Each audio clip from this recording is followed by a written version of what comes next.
How to enable emergency exemption in TruckX driver's logbook app on wired ELD. Find and tap on the TruckX driver's logbook app on the homepage of the wired ELD tablet. Once you are in the app, click on More. Click on Exemptions to enable any exemption.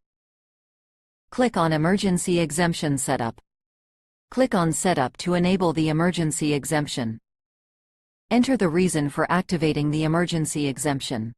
This exemption can be activated when any national, regional, state, or local emergency is declared, and the driver must be providing direct assistance to emergency relief efforts.